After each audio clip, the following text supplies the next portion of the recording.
Welcome to my channel, Healthcare 24. Subscribe my channel, hit the bell icon, and like the video. Hi, I'm Amy Dowling here at Fusion Pilates in Asheville, North Carolina. Today we're going to be doing some dynamic strengthening of the hip. So to introduce this kind of concept, you might just want to start with a little bit of external and internal rotation on the femur bone. So what I'm doing here is the leg bone is staying still and I'm moving my pelvis around the leg. Okay, and so this is important for clients to understand because it can get confusing when they're not in this upright kind of vertical position. So you want to bring them into that first so they get the idea of the movement. And then you can do this a couple of ways.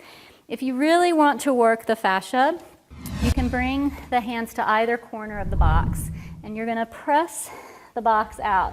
Now for many people, they can't get there and so they're living here. And this isn't really that great for the positioning. So if they can reach through their spine and lengthen, they have this flexibility in their shoulders, you can bring them into this position.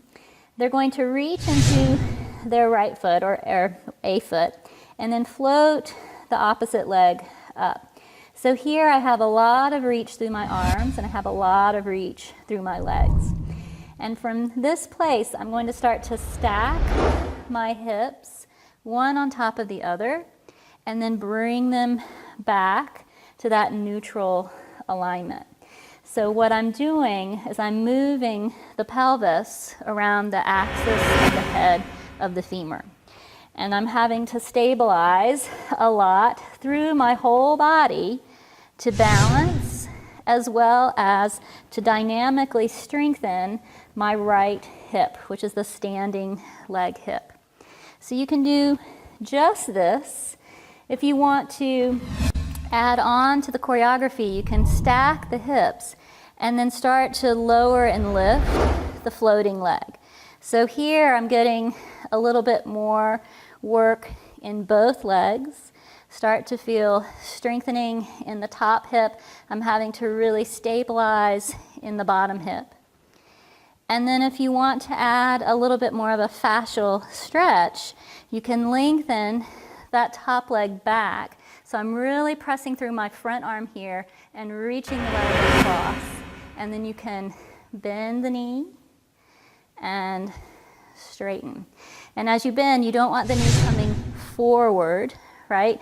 You want to keep the upper leg where it is and bring the heel towards the hips and then lengthen out. So I feel a beautiful stretch from my right arm through my right side waist all the way through the right side of my body. And then to come out of it, you want to stack back up, find that long length, and then reach yourself back down. This is a beautiful return that just kind of opens and releases all of those spinal extensors you were just working. So that's the advanced version.